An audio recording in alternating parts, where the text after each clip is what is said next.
This episode teaches reading nature to choose safe routes and move with confident steps.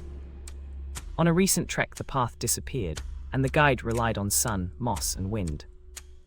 Tips include tracking the sun, using ridges and streams, and reading animal trails for a steady path. The story shows calm decisions turn uncertainty into clear plans and foster mindful exploration. Viewers are invited to test these clues on their next hike and share a quick success story,